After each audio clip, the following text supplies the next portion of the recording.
I don't know where to put my coffee. Don't overthink it. Well, if I put it there, So we want an official intro, though. We're not going to dive into this thing. just dive in.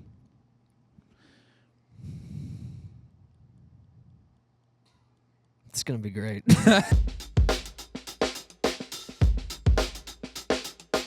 What's up, everybody? Welcome to the Every Dad Podcast. I'm your host, Blake Reese, with my co-host, Ty Clark. Hello, we're the only and two we're here. so thankful to have you here. I've always just wanted to say that I love that. I'm the host. I think you did great. It felt pretty good. It felt better than I thought it would, actually. You command the kind of leadership. You right now you're the host. There's no question in my mind that you're the host. So you guys have just been holding me back this whole Yep. time. I've just been sitting in the You're a in the peacock, corner and we waiting for gotta my let you fly. opportunity. I don't know. Do you know now what that I movie think- that's from? What, I don't. What'd You're you a say? peacock. We gotta let you fly. That's like one of my I favorite don't do quotes. movies. From... I'm bad at movies. Are you serious? Yeah, I can't quote movies. Are you I a don't know book what you're reader? talking about. More than movies, maybe, but not by a lot. Okay, question. How many movies have you seen? Let's say last year.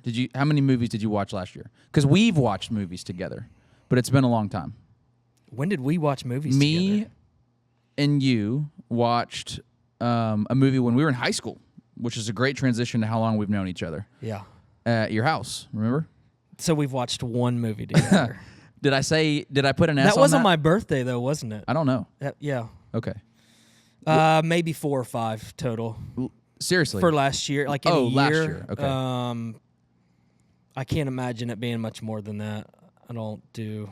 Was there one that like stuck out? Like, No, I can't even. I couldn't. You I don't know really if I can't- could you name can't even one. tell I me mean, what we movie go it back was. last Christmas. Well, that's over a year ago now. I do Christmas movies most years, but then I run out. So then, I guess the good question would be like, how do you spend your time then? Like, if you're not watching movies, which because you have a lot of different things. I mean, it's crazy the amount of YouTube or like movie video streaming services that are available right now. It's incredible. Mm-hmm. I mean, it seems like there's a new one that comes out every single week. You got like Hulu.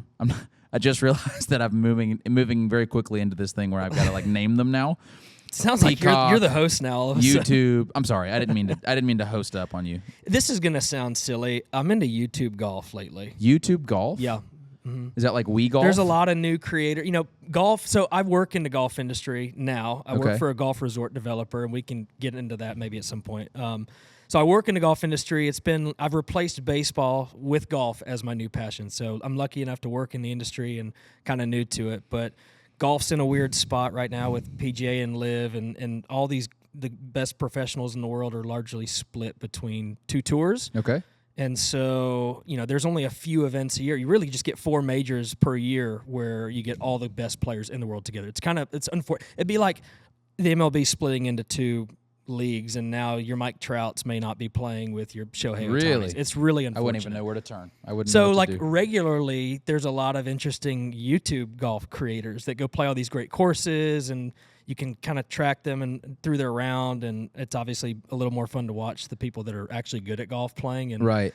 Phil Mickelson and Bryson DeChambeau and a lot of pros So, are actually doing their own YouTube channels too. I think a really good indicator to like how popular that is that I don't know anything about golf, Mm-hmm. and I do know about Bryson DeChambeau. Did I say that right? Yeah, well, of course, and Because- it's like I'm because sure of you saw the YouTube. Trump episode. played so with he Trump. played with Trump. Exactly. So That was the thing that I sent saw. him into a whole new stratosphere. Okay. So now, gotcha. So in terms of like sitting in front of a screen, if I'm going to watch something, it would be that more Okay. times than not. That's my few times a week if I'm sitting in front of a couch and don't have a devotional or whatever to prepare that week. Or a lot of times I'm catching up at work in the evenings because I'm realizing that's where I have most of my Most of your quiet time.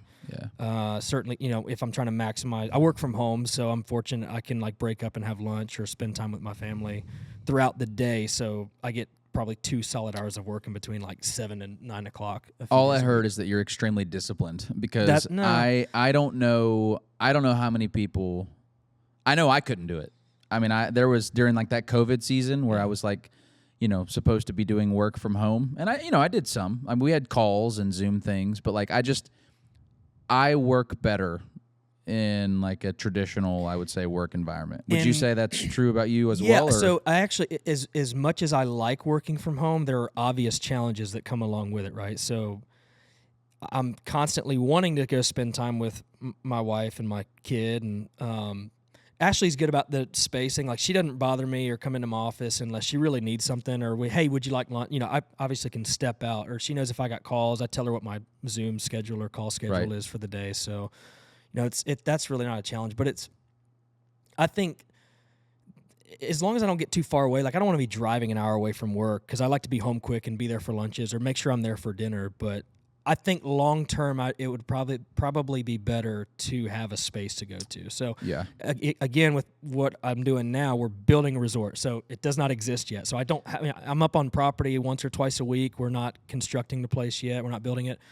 So a lot of the work is being done at my office now, and I'm the only person that's working on this project that actually lives here at the moment. So I'm employee number 1. Nice. So I get visitors you're like boots periodically. On the ground. Okay. Yeah. So I'm the only person here for now. So that will change quickly, but it's not the case now. So as a dad, as somebody that has the privilege of working at home, and like you said, there's probably some different chapters and things. This may not always be the case, but has it been nice? Certainly, like being able to spend more time seeing your daughter on a consistent basis. Like, I mean, what are some things that like, has that been, I mean, I imagine, and again, not the host, you've made that clear, but I imagine that there's probably some really cool, like, sweet opportunities that you wouldn't get should you, actually be at work in a traditional I'm setting. not even sure if I've thought about that until you just asked me, but I'm realizing, so I've got obviously one kid, first kid, she's, I think, 14 months old now.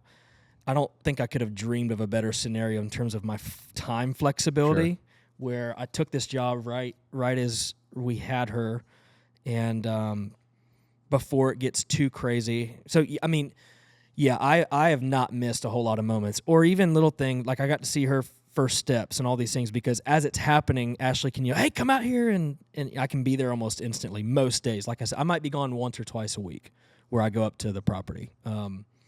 So I've been really fortunate through that to be around for a lot of those bigger moments and just maximize my time. That's why I'm willing to work at night. When it makes sense. Yeah, that makes a lot of sense. Now again, I don't want to do this forever. Sure. Right, but for this stage of life and her first year of life in particular, it's a huge blessing for sure. Yeah, absolutely. What would you say? You said she's 14 months old. This is actually, it's been pretty trivial. I've had a lot of conversations about this, and so I would love to hear what your insights on this are. When is the appropriate time to stop referring to your child's age in months? I wouldn't go any further than 2 years. Okay.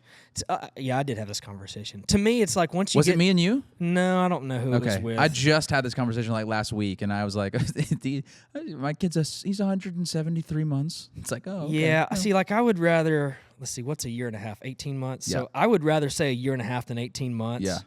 And I feel like if you're closer to, it's like if you're at 20 months, and why don't you just say a year and a half? Right. Like just round. I don't know. You just hear it every once in a while. Okay, the argument, though, I know who it was now. It was one of Ashley's friends at church. She was like, well, you got to remember, like, because this conversation was being had with our 14-month-old and their, I want to say, call it 17-month-old. And they're like, well, they're pretty close in age, or maybe 18 months, and they're dramatically different. So that they change so much between, say, 12 months and 18 or 24 months, between 1 and 2 years old, that like a 16-month-old would be dramatically different than an 18 or 19-year-old. So it's because of how big of changes are made in a short amount of time. Yeah, I mean, think about that. That's good. I honestly have not considered the pros of using months to kind of distinguish there. That's really good. Okay. Let me try and move this a little bit further along. We've gone over the fact that we've known each other for a really long time. I'm still blown away at how we've actually made it to the spot we're in. Yes. So first met in high school as a freshman. You're a senior. You're like a big brother figure to me in a lot of ways. And we were really close, really close for a pretty short amount of time, and then go separate ways and come back. And we've reconnected now here in Panama City. And it's funny because we break apart now for, after high school for several years and come back, and we're completely different people. And that's all because of God, right? Sure. And there's a lot of dramatic changes that have happened. But I do think it'd be helpful to go back in time a little bit and hear more about you and your story and your upbringing, because honestly, a lot of this I should remember, Yeah. but I don't think a lot of these That's okay. conversations have been had since high school. So I would not mind at all going Yeah. back and learning who is Ty, where are you from, not literally, but like what makes you you. I'll give you my address, bro. And maybe it goes back to your own adoption story Sure. and where you come from and how that's impacted you and molded you into who you are now. Cool. Yeah, no, and I think that's super valuable. I mean, one of my favorite quotes is like, it actually, it's a guy named Erwin McManus. He talks about, how like a lot of times we get caught up on, like who we are now. But when you really think about understanding our stories and understanding our background, like, I mean, I certainly do like to take the time to really celebrate. And I've kind of worded it this way, like really celebrate all that God did through the my childhood and my, early teenage years and all of that, really up to this moment. And I think it's, very evident that God's used that, it's certainly nothing, like you said, that I could have ever done. But yeah, so to start off, and, this is something you alluded to, and we talked about this in the very beginning, I think in the first couple of, maybe even the first episode, but I am adopted. And so I was adopted at 18 months. And so really, in the very beginning, there was a moment where my parents always did a really good job of, as soon as I was old enough to understand and comprehend, they said, what, you're adopted, which is such a beautiful thing because it means that, you have, literally been chosen, and my dad growing up would always say, if I could line up, all of the children in the world, and I only got to choose one to be my son, you're the one that I would choose. And then he always followed it up and said, and then just so that God loves you a million times more than that. And it always meant a lot to me because, I'm adopted. And so because of that, I literally, that kind of in a sense, to me in my young childhood brain, that happened, right? And so, but yeah, so at 18 months, I was adopted. I've never met my birth mom, never met my birth father. I don't know that I ever will get the opportunity to. I have. Do you know anything about them? Or yeah, where they so might be? I don't know anything about my birth dad. My birth mom, it's a crazy story actually, because when I was 21 or 22, and I was starting to think about fatherhood, Catherine was like 6 months pregnant with Liam, our oldest. And, naturally, we started trying to figure out what our medical history was, and we started trying to figure out, just what some genetic presuppositions. Is that right? Sure. That's a... Predispositions, maybe? Predispositions. That's the last time I try and use a big word tonight, I promise. And so we started trying to look that all up, and so for the first time, I asked my dad and my mom, we were on a trip, we were in Tennessee, and I said, you know what, like, tell me a little bit about my story. And so they sat me and Catherine down, and they told us what they knew about my story. They told me that my mom was 14 years old, that Wow. she was in a drug kind of addicted home, that there was some very negative things that had happened, and just to be vague, there was a pretty crazy story behind even my conception, and just a lot of things that a 14-year-old should have never had to deal with, and so she moved into a single mother's home, and that was where she I guess kind of lived until I was born, and I think she originally, the story goes, she tried to keep me, and just as a 14-year-old, I think the state of Georgia kind of came in and just said, look, you just need to work on yourself. And so that was kind of how I was placed in the foster care system. I was in 2 different foster homes, and then was ultimately adopted by my parents that I have now. And so they told me all of those things. And I'll never forget, they told me at the end of it, they were like, look, we don't know anything really about her other than what we've just told you. It's very vague. And so we don't know really even how to start getting in touch with her. And I was like, okay, well, they actually have this thing called Facebook now. So if you can give me, if you can give me anything, then I'm going to go and I'm going to play Sherlock Holmes. And it took me and Catherine about 30 minutes before I found an aunt that matched the description, matched like the county that they said that she was from. And this is the crazy part, was I had one mutual friend with this aunt. Okay. And it was my mom. here's the thing about my life. Right. So here's the thing about my life. I was, if you sent me a friend request, I was going to accept it. Yeah, things were different. Then it was like a competition on who had the most friends. Now it wasn't followers. It was you don't do that friends. anymore? Okay. But anyways, no, I'm up to like 200 friends. So you were friends with your mom on Facebook? I had been friends. I was 22 at this point, I think. I had been friends with my mom since I was 18 years old. That is I had wild. absolutely no idea. Do you know how that came about or who? I've messaged back and forth with her just a little bit, but no, I don't know. Wow. I don't know a ton. What I do know is that it made a lot more sense when I got this random inbox like video, and she had nominated me for the Ice Bucket Challenge. What? and I'll never forget. Like I used to, like, every Christmas and stuff, I'd get this like you didn't random do it lady, either, did you? And she was like, "Oh, Merry Christmas, Miranda." I'm like, "Oh, like okay, I just don't know who this person is." Come to find out, like, this random stranger that's nominated me for the Ice Bucket Challenge is my birth mom. And so kind of a crazy, just kind of a crazy little story there. I've got 4 biological, or I guess half biological siblings. You've met that I've never met. I did not even know that they existed until, again, I was about 22 years old, and they grew up with a picture of me on their wall.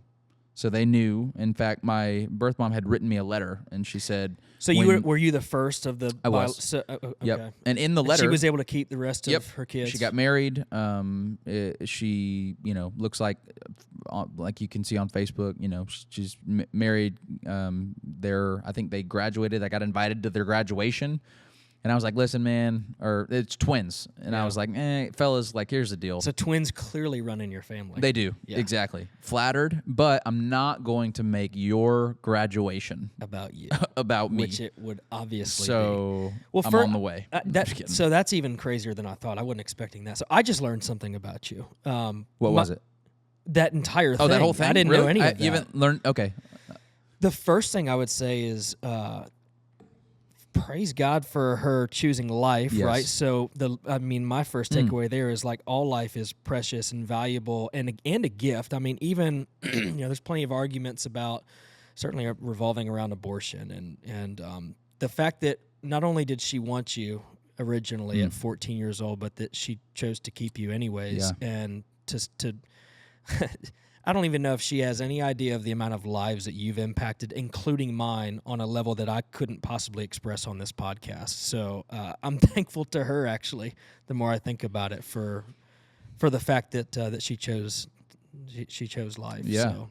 Well, I didn't jump on this podcast to tear up. All right, so stop saying nice things to me.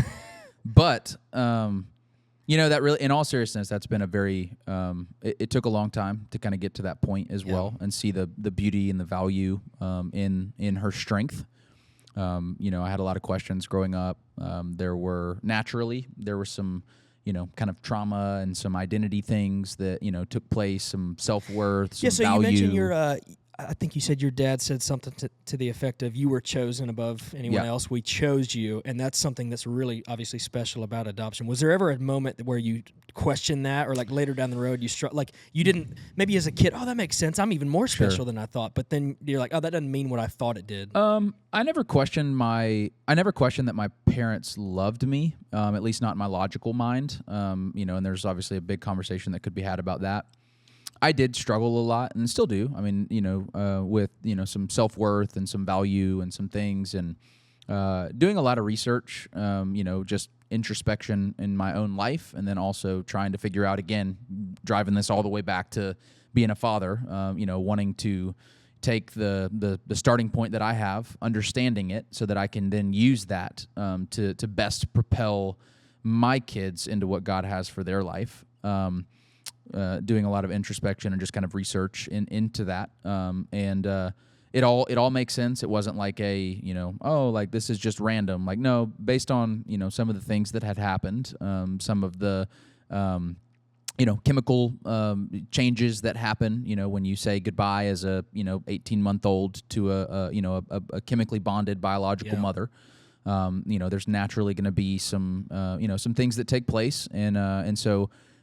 Created kind of a little bit more of kind of an ambivalent, personality had kind of a lean towards mistrust, and some different things. And it's been interesting, to have a conversation with my dad and my mom, my adoptive parents, and to kind of come back. And they've been very vulnerable, very gracious. We've had some beautiful conversations through this, and them just kind of saying, and this is a great transition into this, but just them saying, we thought that we could kind of love that part of your life out of you, and we're not sure, if we could go back and do it differently, that we would probably embrace that part just a little bit more.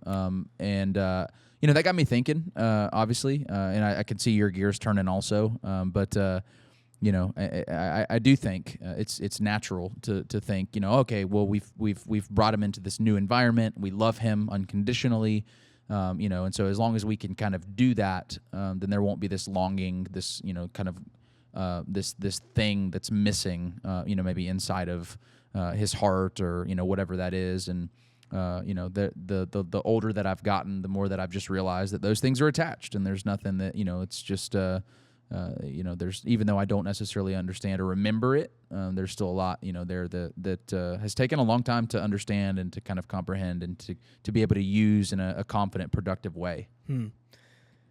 I think undoubtedly we'll have at least one, probably multiple listeners to this who are either adopted or have adopted or are considering adoption. Ashley and I have at least had a conversation about the possibility of adopting one day.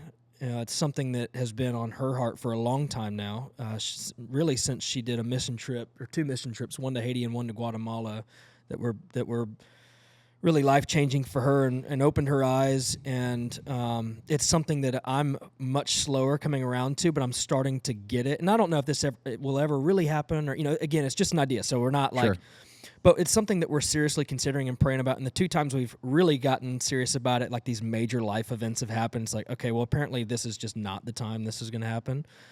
But the thing that she keeps stressing to me, and what I'm seeing more clearly, is how adopting somebody who, again, is not your own, at least biologically, is a reflection of what happens when God calls us home. So when we become a child of God, we're being adopted into His family, right? Like He is clearly He sought us out, He chose us, and so I'm curious if this is, you think, really helped you find God in your own time, and what some of the comparisons would be to that, and what you've learned from that. Yeah, man.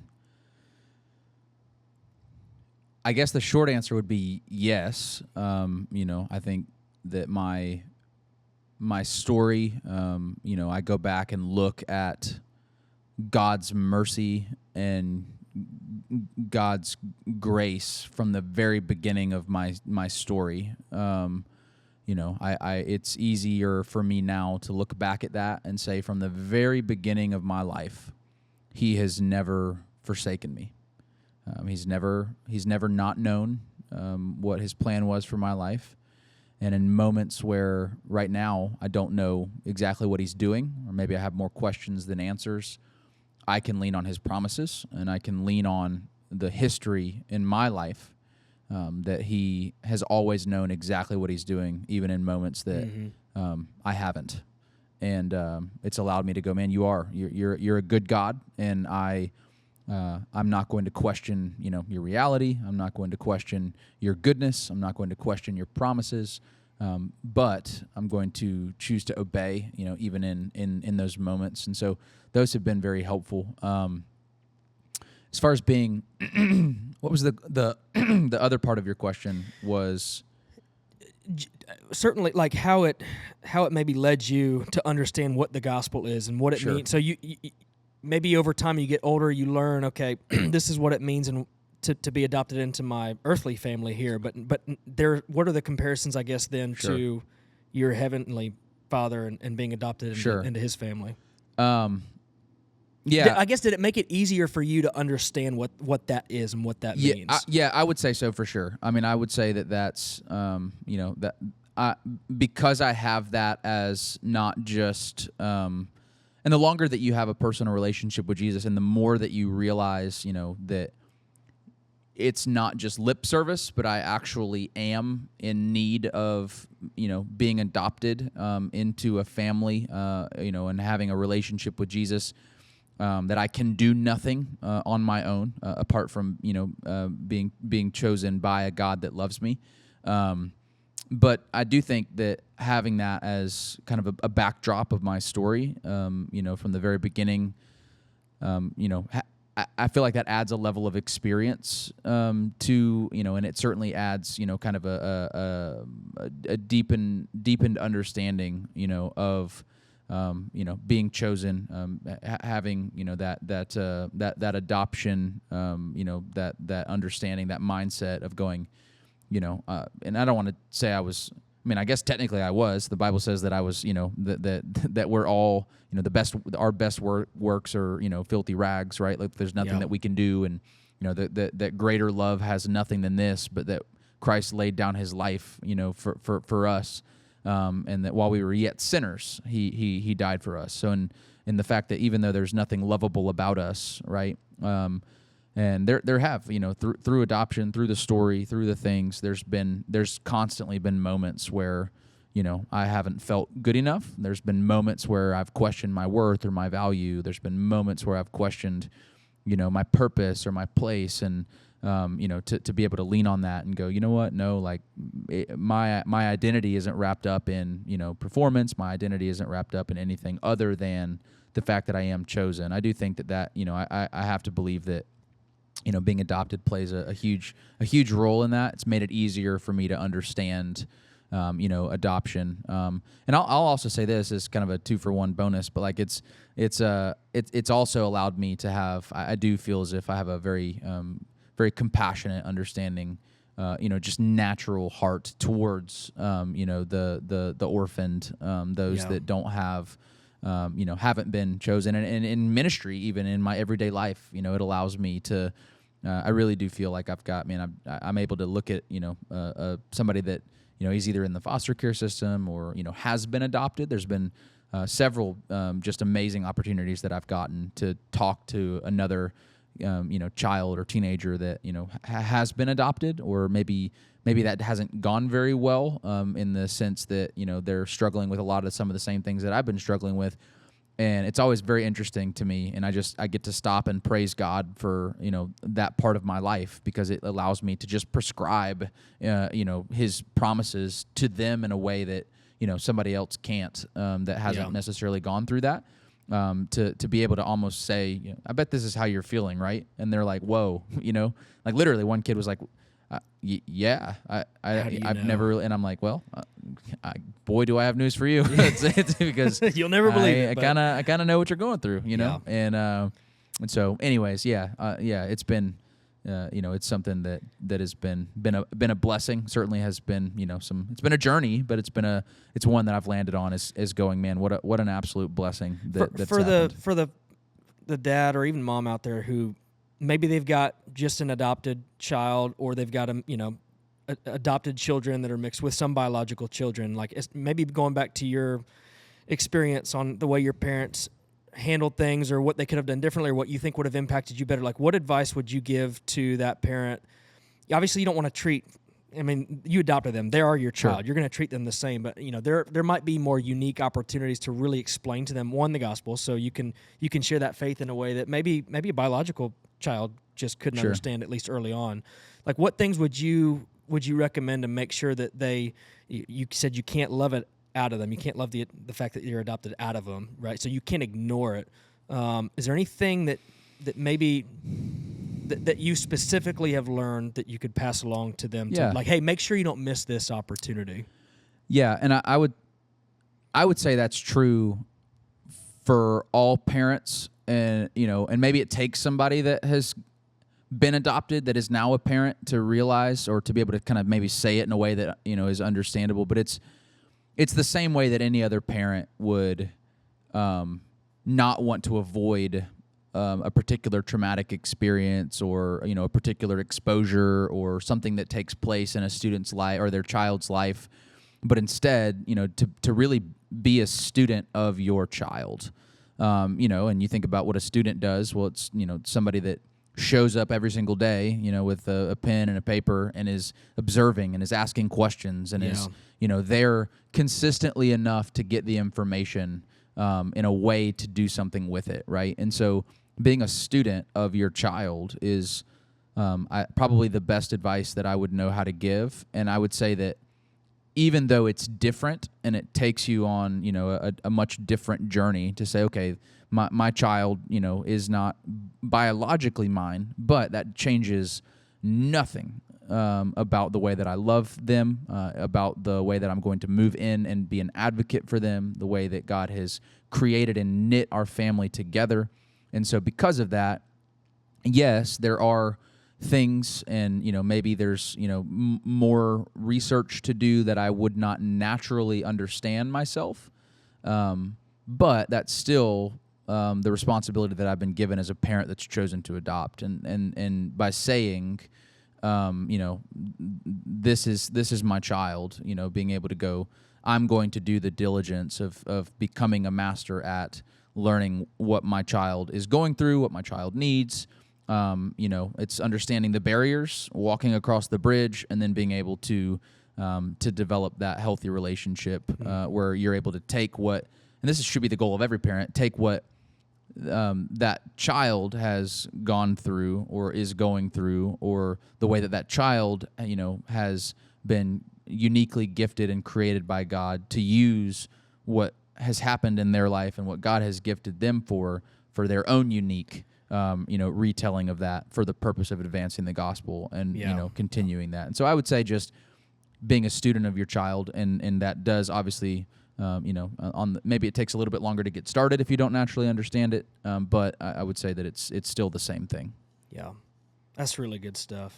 Like I said, I didn't necessarily know we were going to go down this in as much detail. I just, again, I've told you where some of our personal interests are as a family, but I'm increasingly coming around to the idea, particularly with a Christian family, like the opportunity you have through adoption to not just grow your own family, but to really impact a child's life on a personal level. And you don't know if that one child that you adopt or that one child like yourself that could very well be taken away from a bad or unfortunate environment and just impact the lives of so many people. Yeah. And that's exactly what you've done to me. And I again, would just harp on the fact that, God can take a really unfortunate situation where you just think, no, surely nothing good could come from this. Like, too young, no money, no job, no future, nothing. It's going to ruin my life, all this stuff. And because of that one choice, just to let God do his thing and just trust him and say, okay, you know what? Yeah, I was a partner in this life process, but God's really the one that made this happen. And I'm talking about even through the most unfortunate, like all these exceptions and stuff that everybody wants. Even the worst case scenarios of conceiving a child can be used for the greatest good. I mean, more than you could possibly imagine. You just never know. Yep. And so I'm thankful for you. I'm thankful for your mom, who I haven't met either, so I wish I could thank her for that part of it for sure. Again, you know things about me that no one else does, sure. And it'd be hard to thank you for that in a way that does justice. Yeah. So. You're saying all these nice things to me. Well, this is I started off as the host, but I've realized this is the Ty Clark podcast. No, not at all. But I will end by saying this. There was a very quick, and I know no one in here believes me, but I'm going to tell this very quickly. But it's it really just wraps a bow on this whole thing. I had a friend of mine that wanted me to go with them to a Celebrate Recovery. If you don't know what a Celebrate Recovery is, they host them at all types of different churches. But basically, it's to help those that are currently in or seeking to get out of a drug addicted or really just dependent lifestyle, codependent lifestyle on something. And so, a buddy of mine was had found himself in a situation like that and wanted me to go with him to a Celebrate Recovery, and so I did. And so we were there. They always start with a dinner, and then we went into kind of a discussion board type conversation. And basically the way it goes is, they get, whoever it is, if they're new, they get the opportunity to just tell a little bit about their story. And I went for him, and I left, and it was absolutely something that God used for me in one of the most powerful ways that's happened, in any moment in my life before. And I'm listening to this guy, and he is here, right, at a Celebrate Recovery, and he has lived a completely drug-addicted lifestyle, and he starts to talk about how his mom was 14 years old, was addicted to drugs, was a child whose parents were also addicted to drugs, and he stayed with his mom. His mom raised him. She continued to be addicted to drugs for his whole life, and never parented him, never disciplined him, but instead, would allow and give him drugs, just as early as he wanted them. And he's sitting there, he's talking about all these stories about how he's gone in and out of prison, and how his life is just at an absolute, just rock bottom. And I'm listening to this, and the story and the details of the story are verbatim the cards that I was dealt in the beginning. And I left that night, and I just started weeping, of just this overwhelming sense of gratitude, this overwhelming sense that that God, was merciful to me, because God, doesn't love me any more than He loves him, and we all have our own, different things that He wants to do with us, and obviously He's not the orchestrator of the problems that we see in our world. That's a result of sin. Yep. But he uses those, for those that, and the Bible tells us that, it's for that all things work together for the good of those that love Him and that are called according to His purpose. But He chose to be merciful to me, and to remove me from a life of that. And I'll never forget when that happened.